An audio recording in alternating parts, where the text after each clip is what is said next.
Terminamos agora de falar do RSVP e a primeira das técnicas de QoS que a gente vai ver usa exatamente o RSVP. Essa técnica chama int-serve. O que acontece? Via int-serve, as aplicações solicitam uma determinada reserva de recurso, né, conforme a necessidade.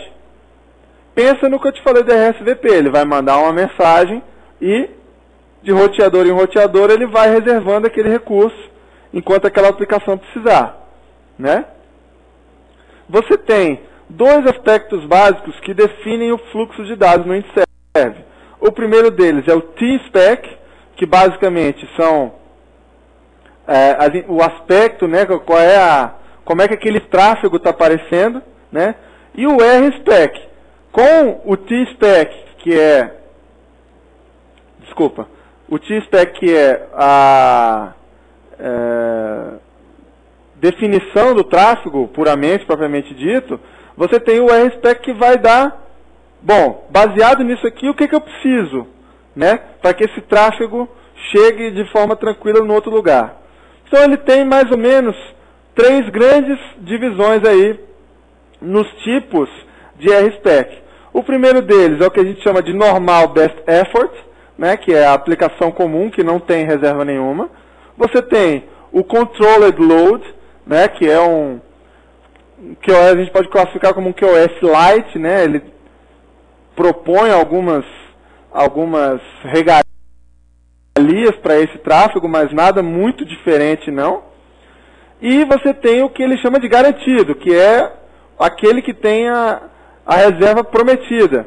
Ele é muito usual, como você pode imaginar, para voz e vídeo, tá? Já comentei, ele usa o ESVP com reserva de recurso e por causa disso, ele é pouco funcional em larga escala. Em larga escala, a gente vai ver o outro tipo de QoS mais comum, que é o diffserve. Como é que o diffserve faz, pessoal? Em vez de você fazer uma reserva no roteador, o diffserve trabalha classificando cada pacote com base no tráfego, para poder tratar. E quem é que define essas classificações? É o próprio administrador de rede. É claro, as grandes empresas e o próprio diffserve recomendam algumas classificações básicas, mas isso é discricionário do seu administrador de rede. Tá? Ele que escolhe quais são os tipos de tráfego que ele quer priorizar e como. Tá? No diffserve, você primeiro tem que ter o conceito do domínio diffserve. O que é um domínio diffserve?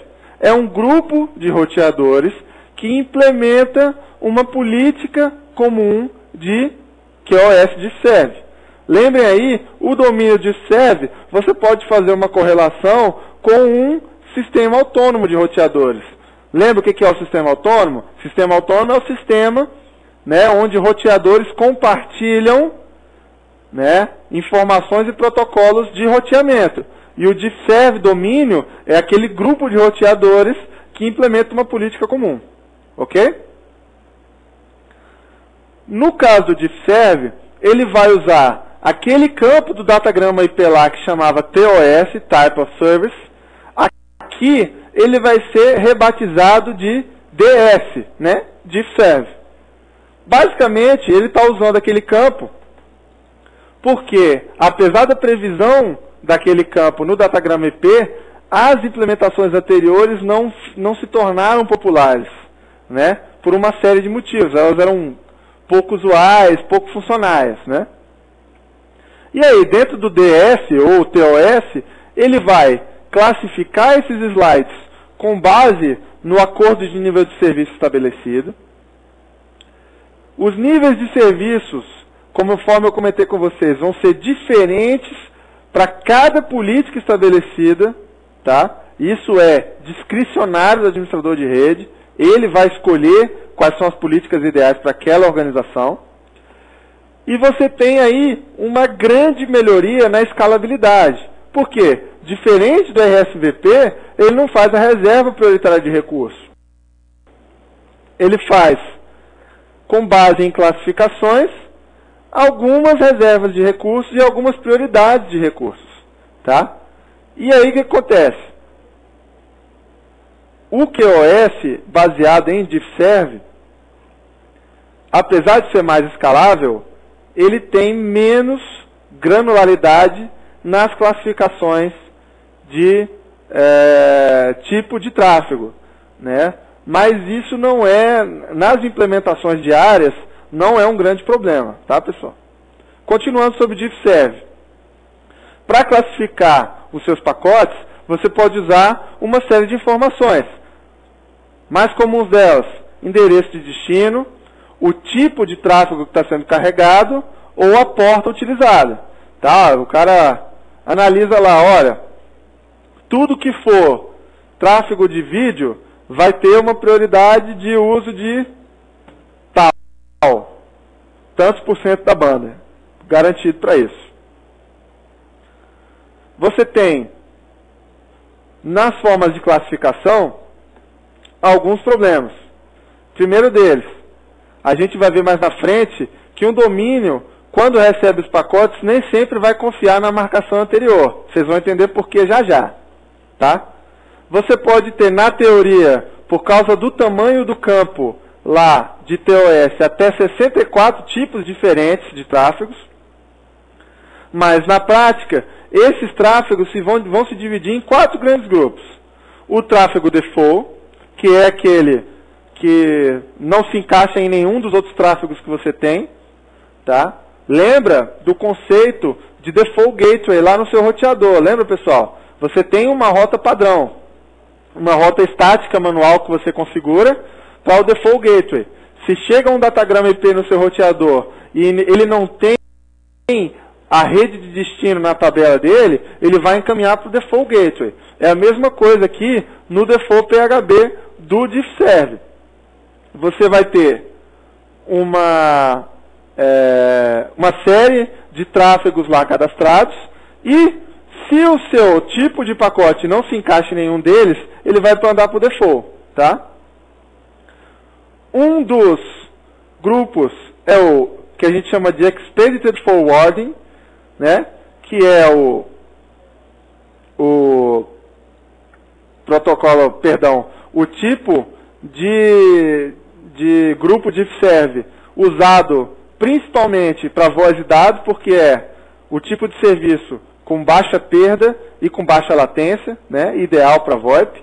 Você tem o Assured Forwarding, né? Que é um grupo de controle qualquer, não necessariamente precisa de perda baixa ou latência baixa, né? E você tem o Class Selector, que é um tipo especial usado para manter a compatibilidade do campo de precedência que existia lá no TOS. Né? Algumas implementações que usavam aquele campo de precedência do TOS precisam manter a compatibilidade quando passam a usar o diffserv. Tá? E para garantir isso, existe esse grupo especial de Class Selector. Explicando um pouquinho melhor cada um. Default PHB é o único que tem que estar presente de qualquer jeito. Por quê? Porque quando você tem diffserv implementado, afinal de contas você tem que ter uma rota padrão para qualquer coisa. Então, ele tem que estar presente de qualquer jeito. O Expedited Forwarding, como eu comentei com vocês, ele é baixa perda e baixa latência, então você vai ter um atraso pequeno, uma variância pequena e perda de dados pequenas. Como a gente falou no slide anterior, é o mais indicado para VoIP e para vídeo em tempo real, videoconferência também. Normalmente, esse tipo de grupo é o que tem a maior prioridade lá no seu diffserv, tá? Normalmente, não é 100% dos casos, mas em geral é o que você vai encontrar na configuração lá dos roteadores. O Assured Forwarding vai garantir a entrega, aquele grupo de controle um pouco diferenciado, mas ele tem algumas regalias em relação ao default, mas nem tanto. Ele vai garantir a entrega do pacote dentro de um limite pré-estabelecido. Né? Quando esse limite vai chegando perto do nível máximo, ele começa a classificar esses assured forwardings em baixa, média ou alta ou high drop, que quando o tráfego passa, né, do limite aceitável, ele tem que começar a fazer a perda de pacotes, né? Tanto pode ser, lembrem da aula de roteadores, pode ser tanto via tail drop como outros random early discard, né? Alguns outros protocolos de perda de pacotes para evitar, né, quando você tem um congestionamento na sua rede IP, tá? E, para terminar, o Class Selector PHB, que vai garantir a compatibilidade com o campo de precedence, como eu já havia falado. Nas implementações mais novas de DiffServ, você encontra um artefato, digamos assim, um dispositivo na rede que chama Bandwidth Broker, né? Broker em inglês é aquele cara que faz transações no mercado de ações, mercado de capitais, né? Então você pensa aí, o que é um Bandwidth Broker, né? Ele vai fazer o quê? A alocação da largura de banda conforme as políticas da organização. E o que acontece? Com o Bandwidth Broker, você tem uma administração centralizada das policies do seu domínio. Como assim, professor? DiffServ, pessoal, é cadastrado em cada roteador. Cada roteador toma sua decisão com base nas tabelas de políticas que eles têm. Com o Bandwidth Broker, você centraliza isso para a organização inteira. Então, quando você tem uma organização grande com vários roteadores, você ganha em administração da rede, usando esse tipo de dispositivo. Problemas do DiffServ, nem tudo são flores, né, pessoal? Alguma coisa errada tem que acontecer. Então, primeiro grande problema do DiffServ, fim a fim. Como assim? Cada domínio DiffServ vai tratar os pacotes de forma diferente. Então, por isso, o tag do domínio anterior não vai valer nada. Como assim? Para mim, vídeo e voz pode ser prioritário, para você não. Como os pacotes internet, né, os pacotes IP na internet trafegam em diversos domínios DiffServ diferentes, cada domínio DiffServ daquele vai ter uma priorização diferente para o mesmo tráfego. Então você não pode garantir fim a fim que a sua prioridade para aquele tipo de tráfego vai ser respeitada até o final. E isso causa um problema, né? Como é que você vai garantir o DiffServ? Fica complicado. Um outro probleminha, o DiffServ, né, nem sempre é interessante a solução. Por quê? Com os custos de meios físicos de rede de hoje, ainda é mais barato e mais fácil você simplesmente aumentar a largura de banda do seu link do que você fazer uma política de DiffServ que é bem mais complexa, né? Então, o DiffServ não tem sido ainda tão demandado por causa desse tipo de restrição, né? O que vai acontecer? As empresas visam lucro. Ele vai no que é mais barato para ele, resolve o problema dele do mesmo jeito, né? E um último detalhe. Os provedores nem sempre usam o DiffServ de forma correta.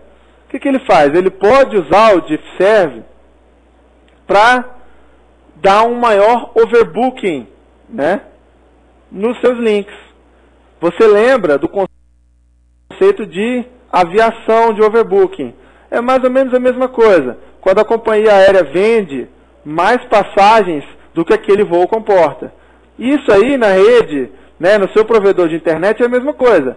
Ele vende banda larga muito mais do que a rede dele comportaria se todo mundo usasse ao mesmo tempo. Aí o que ele faz? Ele pega os tráfegos que não são tão prioritários para a maioria dos usuários, né, e fazem priorização com base nisso. Esse caso mais clássico é o que a gente chama de traffic shaping, né? Dos tipos de tráfego peer-to-peer, que aí é, né, o Emule, o BitTorrent, né? Essas transferências de arquivo normalmente são dados que ocupam muito a rede dos provedores. O provedor não é bobo, ele fala, olha, esse tráfego não é prioritário para a maioria dos usuários. Então ele limita esse tráfego a uma quantidade X da banda e deixa o restante da banda livre para o que é mais usual para todo mundo.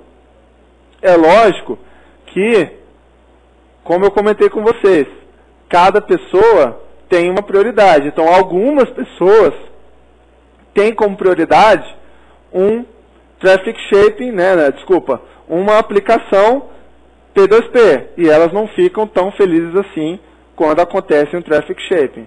Tá legal?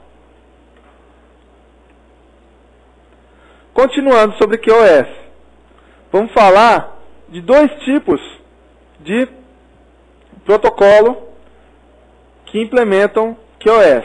O primeiro deles, o RTSP, que é o Real Time Streaming Protocol.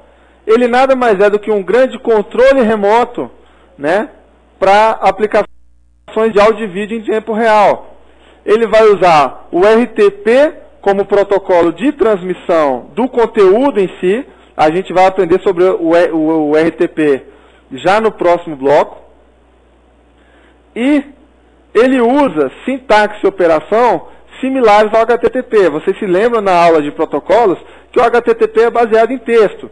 Então, os comandos de RTSP vão ser sempre comandos em forma de texto, em formato ASCII ou ANSI, né? Depende da codificação. Mas uma diferença básica. Você se lembra que o HTTP é um protocolo que é considerado stateless, né? Ele não guarda informações sobre as conexões do usuário. O protocolo RTSP é stateful. Ele guarda as informações daquela conexão, daquela sessão. Tá? Então, por causa disso, ele tem algumas funcionalidades mais interessantes. Tá? Ele usa a porta 554 UDP ou TCP, né? Depende da implementação. E os tipos básicos de request são describe, setup, play, pause e record. Aí você pode pensar no seu aparelho multimídia que você tem em casa, lá o seu DVD. Né? Você faz um setup da configuração, você dá play, você pausa uma transmissão. É o mesmo conceito, pode imaginar aí o mesmo conceito, um grande controle remoto. Você tem também o COPS, né, que é o Common Open Policy Service, que faz comunicação de políticas de QoS entre os nós da rede. Tá? Ele vai transmitir o QoS para os roteadores. Tá? Ele trabalha no conceito de cliente-servidor. Os servidores nesse protocolo chamam PDP, que é o Policy Decision, né? São eles que tomam as decisões, então são servidores de rede. E os clientes são os PEPs, né? Policy Enforcement Points. Os clientes rodam lá nos roteadores. Para terminar o bloco, quando você tem um uso de VoIP com QoS ou um uso de videoconferência com QoS, você tem 3 tipos de protocolos que vão trabalhar para tornar possível essa comunicação com o outro lado. Os primeiros protocolos são protocolos de finalização, que vão estabelecer presença, localização de usuário, né, regulação de sessões, configuração de chamada, tipo de codec usado, se vai ter autenticação ou não e como vai ser feita a autenticação, segurança, né? Você pensa no protocolo de sinalização como o pavimentador. Isso é, ele vai colocar aquela camada de asfalto para que os seus dados possam trafegar depois. Então ele vai estabelecer a conexão, né? Vai estabelecer qual é a língua, quais são os codecs que eles vão utilizar. Depois disso, entra em cena o protocolo de transporte, que efetivamente vai enviar as informações de áudio e vídeo de um lado para o outro. E, para suportar esses protocolos, você tem, né, vários protocolos que fazem localização de gateway, que fazem, né, estabelecimento de QoS, marcação de pacotes e tradução de endereços, né, para esse tipo de aplicação. No próximo bloco a gente continua falando de QoS, VoIP e vamos entrar mais em detalhe nos protocolos.